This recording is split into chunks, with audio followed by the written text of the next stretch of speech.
once again, we're losing sight of the actual issue, which is we've lost touch.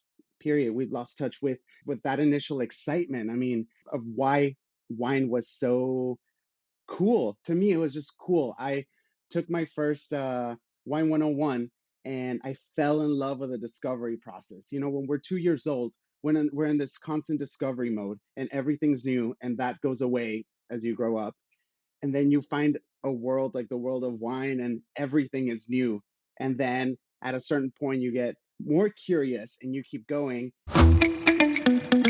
Welcome to another episode of the Italian Wine Podcast, the Next Generation series, where we aim to answer one simple question: what are the new generations up to when it comes to wine and food? My name is Karla Ravagnolo. Join me as we dive into the latest trends in Italian wine. Hello and welcome to another episode of the Italian Wine Podcast. My name is Karla. I'll be your host for this episode of the Next Generation series. Today, I want to give the warmest welcome to Abe Zarate, a Latino sommelier currently working at award-winning restaurant Contento in New York City. I don't want to spoil too much about him yet because I feel like his perspective on wine may be somewhat triggering to many. But this is also one of the reasons why I wanted to talk with him today so much. I believe Abe's vision deserves a proper amount of time and attention to be presented and explained, especially in this time where the wine industry is undergoing a general revision and discussion of its core values. So thank you again, Abe, for joining us today. Hi, thank you for having me. Our pleasure, Bill. So, as mentioned, I don't want to spoil too much, and I want to start this interview by reverse engineering. You've recently been included in the 40 Under 40 Tastemakers by Wine Enthusiast.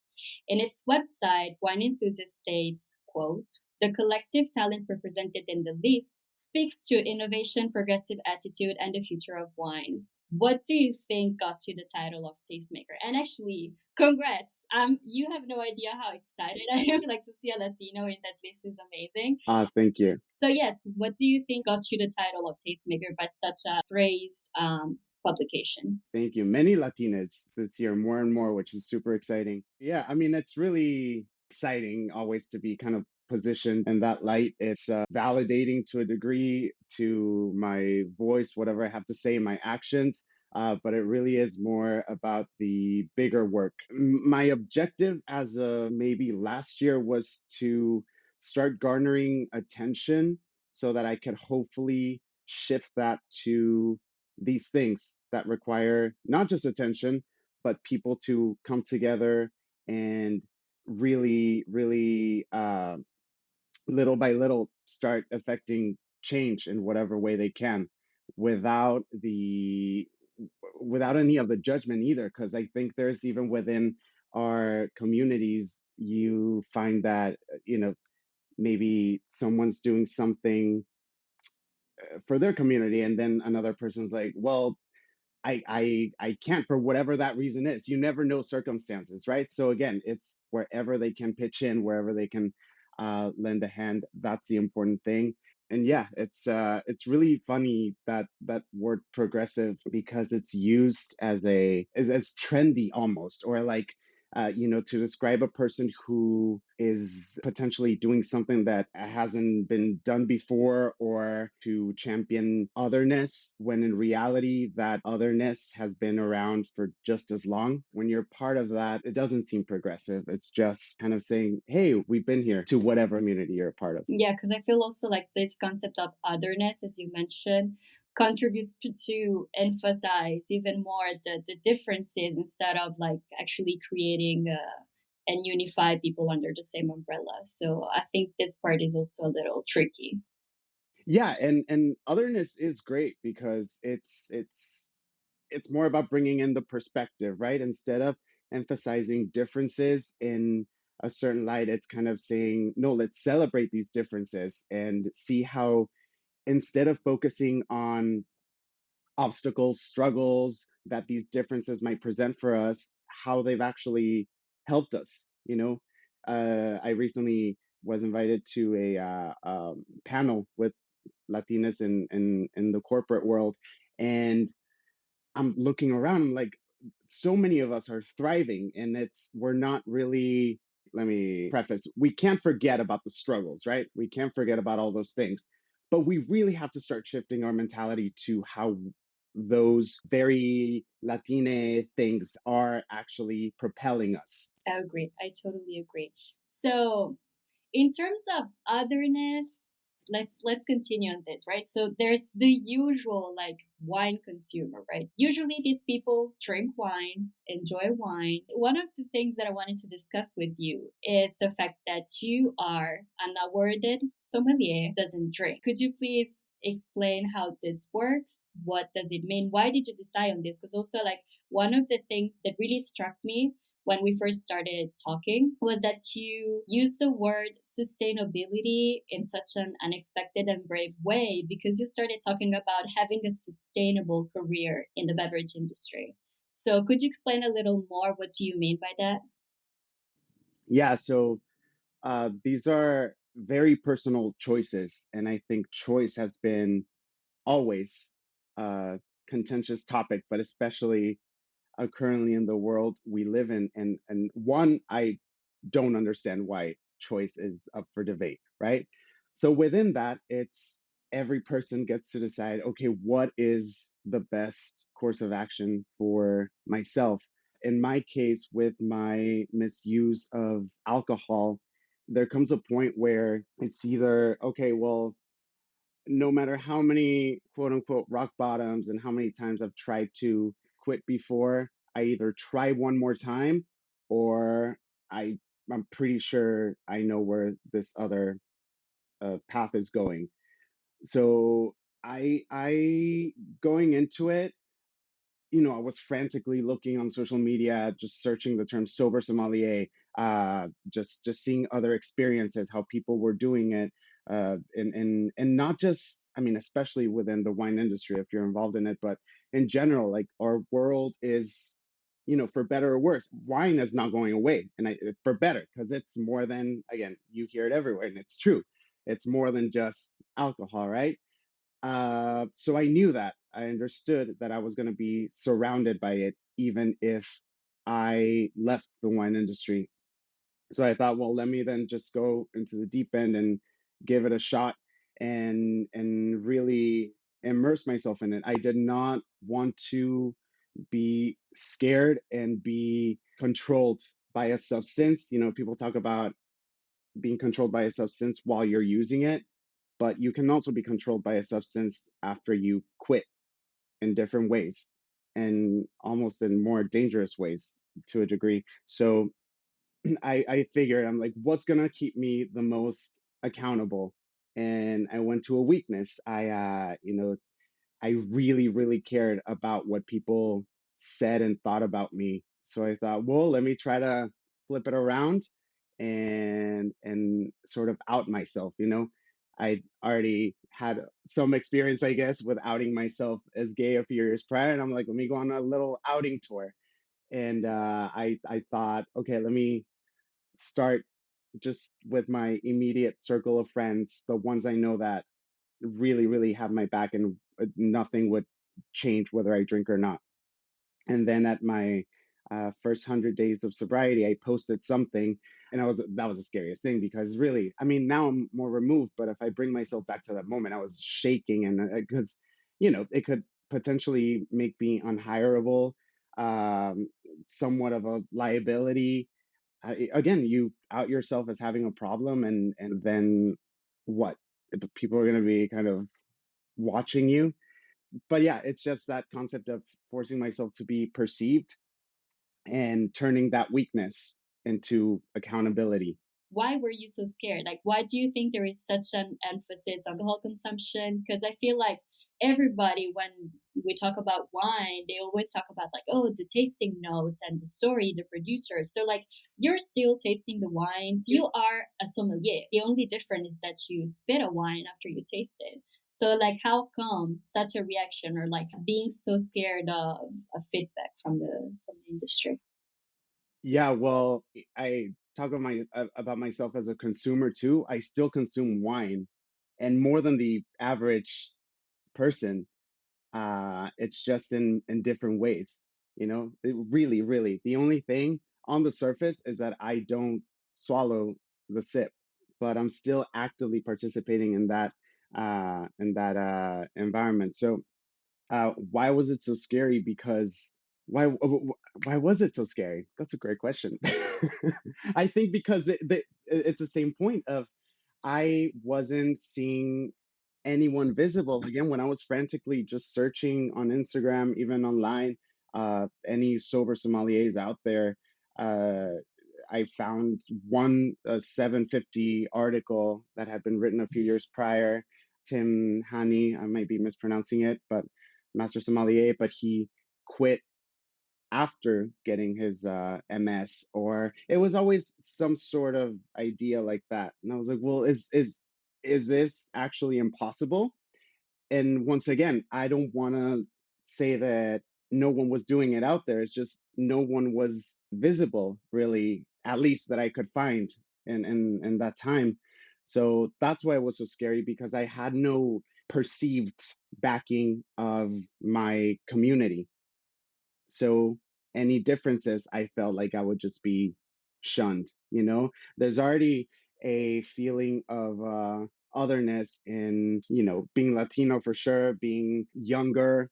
I mean, I was in my 20s, late 20s when I quit, being that imposter syndrome that we all go through, all of those things. So it was just adding one more thing to the list that was going to make me feel ostracized almost. No, I totally get it. I was also thinking that because, like you mentioned earlier, that you were like, oh, controlled by the substance once you quit. And I feel like that applies too, because like you were controlled indirectly, maybe not from the substance, but the social environment as well. Because like you quit the substance, you quit alcohol, but still parties, social environment, and just having an aperitivo. You know what I mean? Like it's still controlling in another way. Yeah, I used to think more about those things when I didn't see much visibility, because I also just didn't want to miss out on these experiences with my friends and with the potential of creating shared memories. I mean, that's the real beauty of, forget about food and wine. It's just being together with people. I was thinking, well, I'm either not going to be welcomed, or I'm not going to be able to bring myself out of my own head, or it's just going to be, it was just too different.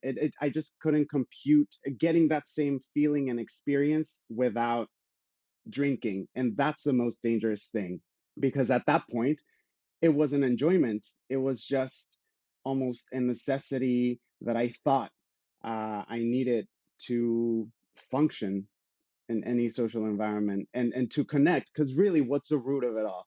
Connection. Every human just wants to connect. And and I thought I would lose that. I had convinced myself that I wouldn't be able to achieve that anymore.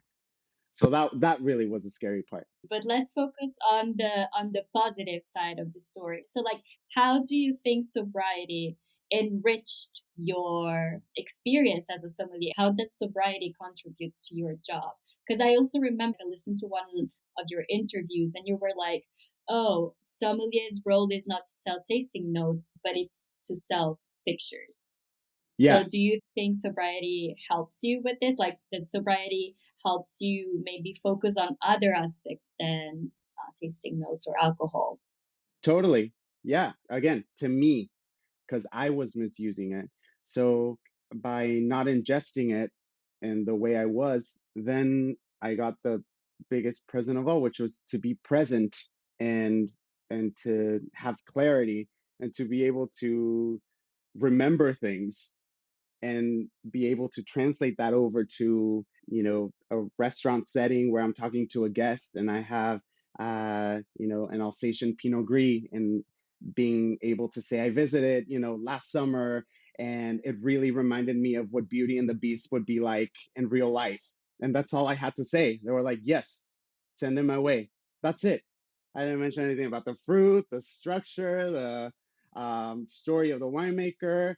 Not to say that I don't always, but most of the time you don't have to, because that's kind of the beauty about the subjectivity about wine. You drop something that's relatable, and it's the potential for so many stories. There's a story, and I've said this before, a story from the vineyard to the bottle, and then so many others with every bottle that's opened after that.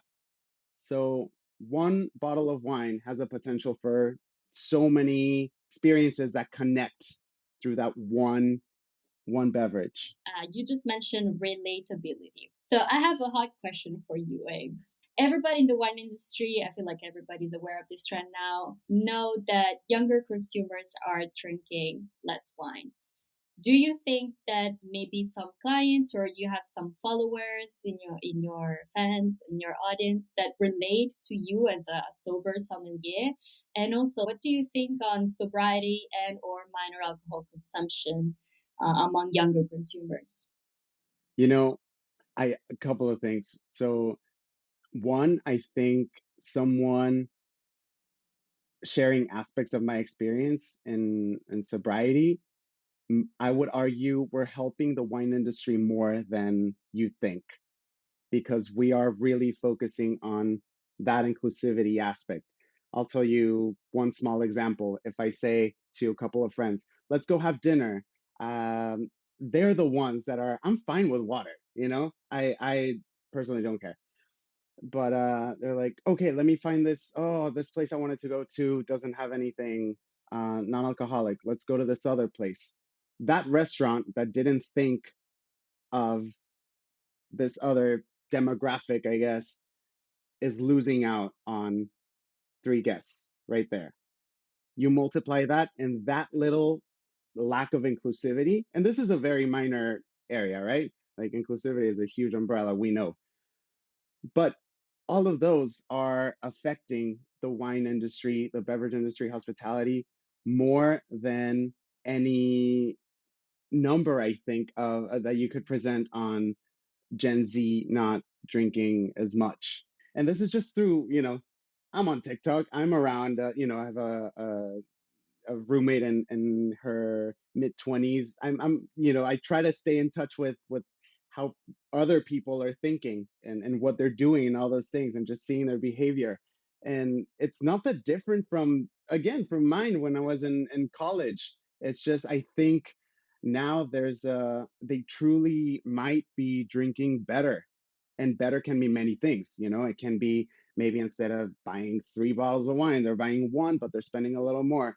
Maybe they just care a little bit more about where the bottle comes from, or what they put in their bodies, whatever that might be. I don't think we'll ever truly know, but what I have noticed is, once again, we're losing sight of the actual issue, which is we've lost touch. Period. We've lost touch with that initial excitement. I mean, of why wine was so uh, cool to me. It was just cool. I took my first wine 101, and I fell in love with the discovery process. When we're 2 years old, when we're in this constant discovery mode, and everything's new, and that goes away as you grow up, and then you find a world like the world of wine and everything is new, and then at a certain point you get more curious and you keep going, and you get kind of defeated too, because you think, well, oh my god, this is new, oh my god, and there's this other name for this grape.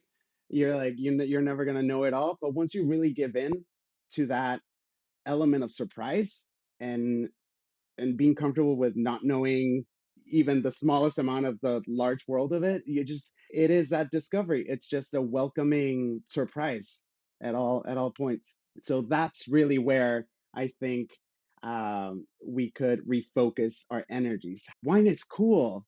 It just is. I totally agree. It doesn't have to be branded as this healthy thing, or as this. Just let it be. Just let it be. I agree. Like I'm literally thinking about another person I love who's Travis Padilla. We did an interview the other like a couple of weeks ago. And like he was saying basically the same thing. Cause like he was like, we need to stop forcing wine into every occasion.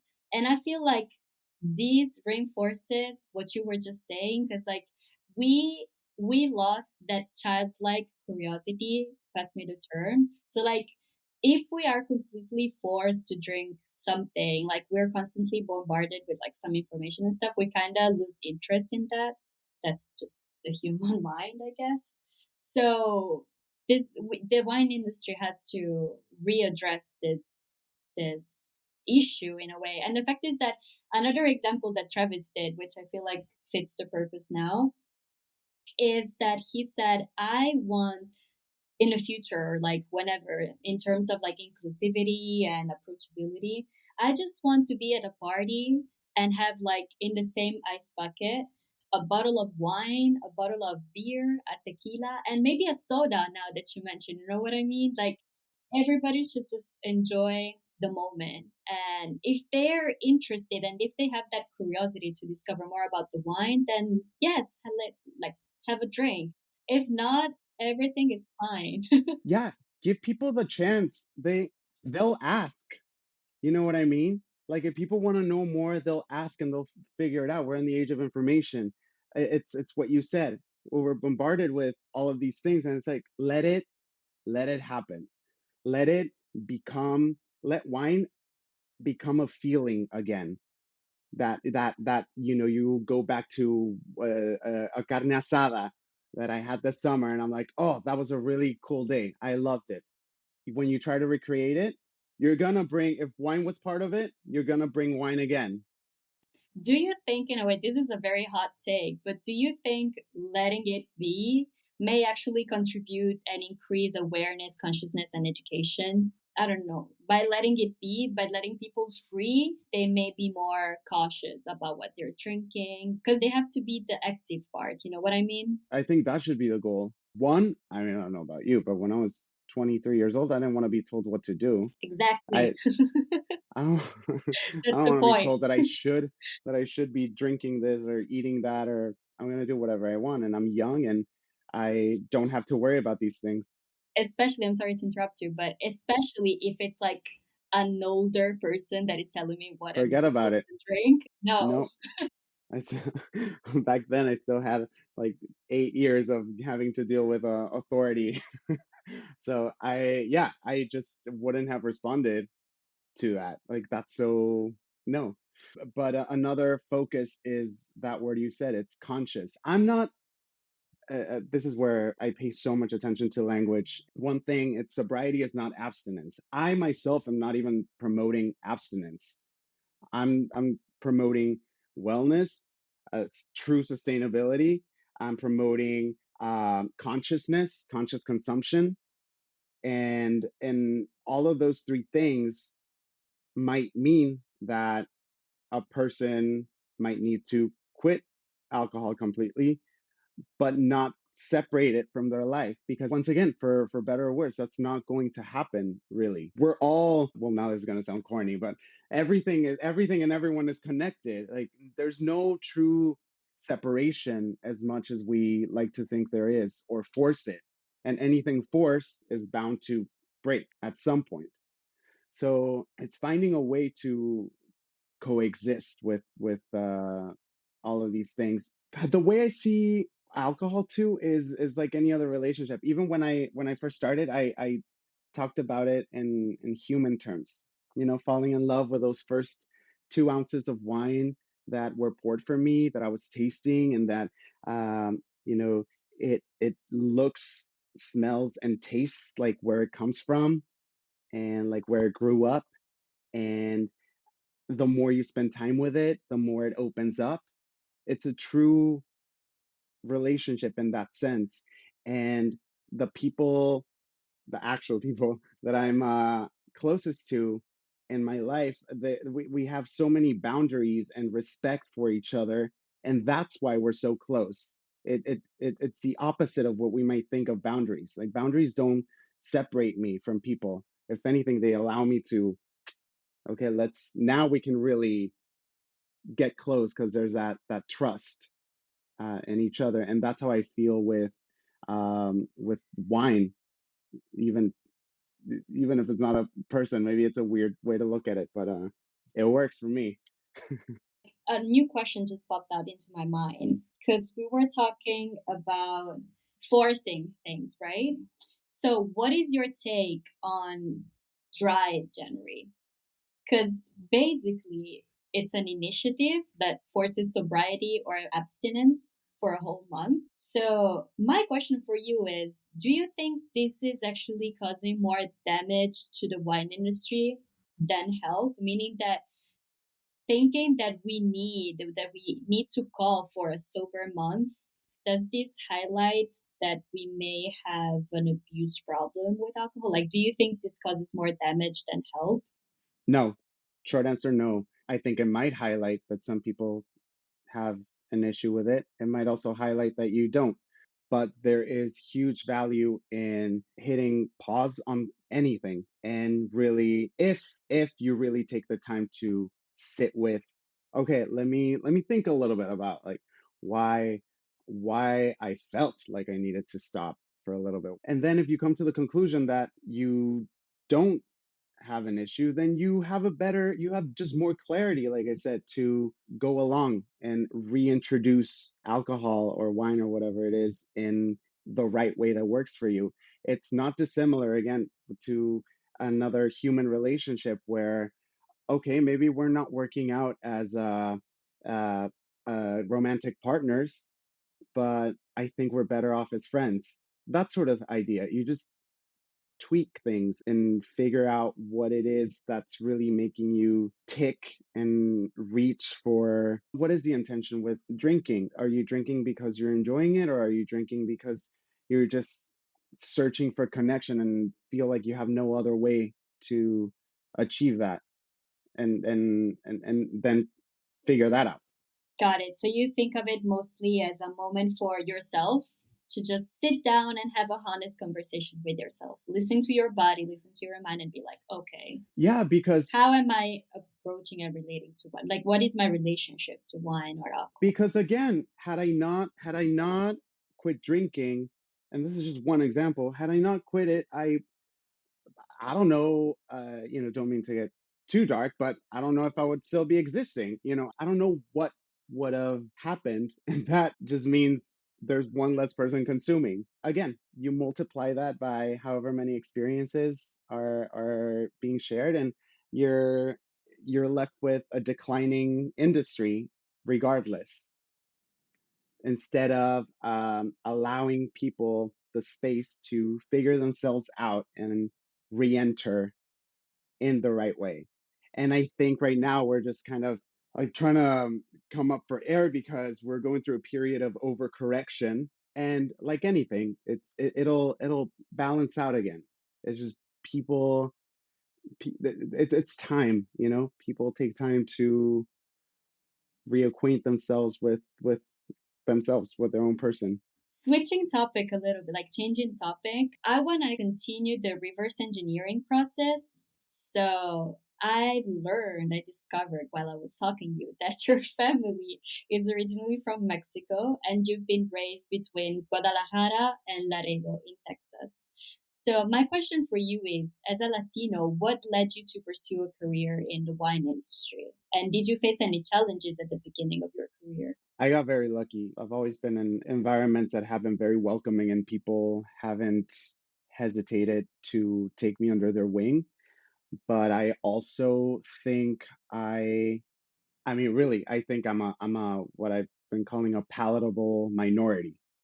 So within that, I realize all of the privilege that I've been given, and another person with a similar background might not experience because they don't have that. So in that sense, it hasn't been challenging, really. The true challenge has been getting outside of my head, and what preconceived notions I had of the restaurant industry, and what certain more narrow-minded people within my family that I used to look up to a lot, and respect what they thought of me, would say or think if I didn't go for when we're 18, we're exposed to five different career paths, right? And if you're not following one of those, then okay, then wasted potential. That idea I had to deal with a lot, and just say, well, I like this, so I'm gonna try it out. But once again, because I have been very lucky with the people I've encountered, the world's or all the ladders really to climb within the wine world kind of opened up as options and as choices. And when I tie that back to my communities, I think, well, I want to at least present this, but not just present, but hopefully do my part in arming them with the tools to be able to climb those ladders, because it's not just one or the other. Uh, One of those tools is language. I'm involved. You might have seen with my sister's nonprofit called Corporate Pero Latinos that she created a few years ago out of a need for connection. So one of our big initiatives is a program, English as a Second Language, to hospitality workers. That really is one of the most gratifying things out there, because with patients, you really see the payoff. And on both ends, you could say, okay, he's volunteering, how great of him, yada, yada. And I do hear that. And thank you very much. Sure. But really is, I am benefiting as much as they are in many ways. And just seeing that kind of collective rise and push, and seeing how everyone involved just wants to be there and help each other. It's completely volunteer operated. So all of that is so heartening, and being connected to that is really what gives me gives me the hope to see change, hopefully. No, I love it. My question for you is, for those who may not be familiar with ESL classes, would you mind explaining what that is all about and why it is so important? Especially because, like, I feel that the Latino community plays a key role in the US, both in wine production and the hospitality industry. However, many work in the back of house or like behind the scenes, right? So, how do you think ESL classes, or like, do you think this type of activities and programs can facilitate the recognition and inclusion of these professionals? Yeah, I mean, I've also thought, like, if you want to stay in back of the house, then that's great. That's your choice, your decision. But I also want to make sure that, at least in doing my part, I know that it's because they actually don't want to, and not because they've convinced themselves that they don't want to, because they think the tools to even try are out of reach. So ESL, it's basically courses, right? It's English courses. Yes, yeah, yeah, yeah. So English class is essentially to facilitate that. So we do go about it differently, because it's not necessarily a classroom setting. We're at three different restaurants: La Contenta, Mexican restaurant, Corkbuzz, and Contento. We have several classes throughout the week with different volunteers, different hours, because we also understand, and that is a challenge, kind of aligning a restaurant workers schedule with most of our 9 to 5ers, members of corporate Latinos, but we make it happen. So we really wanted to make our objective to give people the confidence and knowing that even if it's ungrammatical or it's chopped up words, they can communicate. One, that's step number one. And two, it's really just, there's we have a syllabus and all of those things, but let's say we have a syllabus for 6 months initially. That doesn't mean it starts or it ends in 6 months. It's just everyone at their own pace, and it's very one-on-one base, which is what makes it's so special, this program specifically, because you're really tailoring it to their needs. Some people want more of that English in restaurants, and that's it, just to be more able to immediately communicate on the daily. Some people want a more structured thing, because they're like, I want to learn, you know, the language the way maybe some of us were taught. Um, so yeah, it's just been a learning process, but I'm very proud of it, especially because we didn't, we haven't stopped ourselves from trying things just because we don't know how to do it. Like we definitely think about it. We definitely, you know, plan something, but we're just like, let's try it out. And once again, it's a communal effort. Like, we'll meet with our volunteers and we're like, okay, we're gonna try this out for this amount of time. and then reconvene. And that really is, it's just awesome. I mean, I can't even put it into words. No, this is so exciting. But the thing that I really like about you and like all your projects basically is that when you put your mind into something, you just find a way and you like get it done. You do it, you know what I mean? And this is also like one of the things that I find fascinating about Contento. I'm taking it back to wine. But basically, Contento is one of the most popular, probably, restaurants in New York City.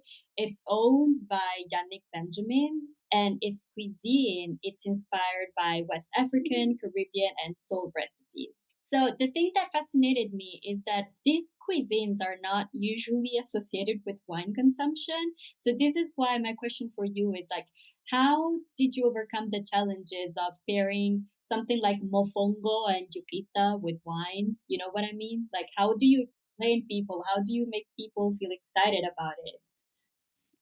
I'm also very lucky because people come primed almost to explore and just open. You know, my top selling wines there are obscure grapes or regions, or because everyone's just looking to be surprised, which I love. Uh, However, you do need that tie-in, that comparison to something maybe a little more familiar. You know, with wine, I'll compare an obscure grape to, you know, if it's shares characteristics with Sauvignon Blanc, I'll say maybe like this, but with these other characteristics that make it special. I also say let's open it up, taste it, and you tell me. But I think I've gotten a bottle rejected once in however many years, and for just taste reasons. You know, everyone is really, really open, and those flavors. People think we did a sherry event recently with the current menu, and even the sherry producer got up sharing about his wine and saying, you know, I would never think to pair this Oloroso with the steak suya and the cassava puree and all of these elements, but I'm impressed. I'm surprised. And it just makes sense, you know. Everything we have on this side is a combination of just cultures colliding, and part of that culture is food and wine. So you wouldn't think it because we've been told that this pairs with that and that's it, and red wine, like big bold red wine with steak, and that's it. It's like, no, get one, drink what you want, right? I always ask, okay, they're like, we're getting the steak. I'm like, okay, great, delicious. But what are you in the mood for? Because I can find something that will pair, whether it's sparkling, white, or red. Which one of those are you in the mood for?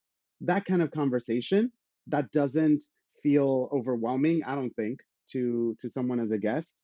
That's super helpful because they're like, you know what, we're actually more white wine drinkers. Okay, great. Let's try this kind of wine. I feel like everything is connected to the fact that most people feel like the wine industry and wine consumption has a lot of rules.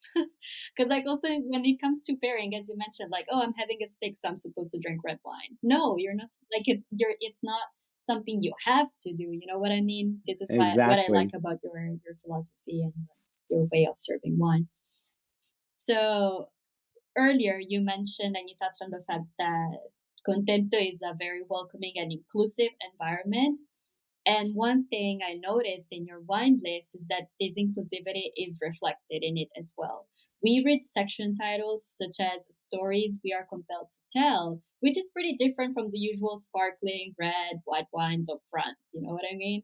So, how do you think this contributes to the wine experience of your clients? I love that list, and that's all Yannick's design and thought behind it. That's a true thoughtful list, right? Because by now, something that's sustainable or doesn't use herbicides, pesticides, that should be the baseline, I think. Um, it's about how to be holistically sustainable, meaning does that sustainability reach its people? It's the farmers, the backbone of the wine industry, uh, and also the consumers. That's really sustainability all around.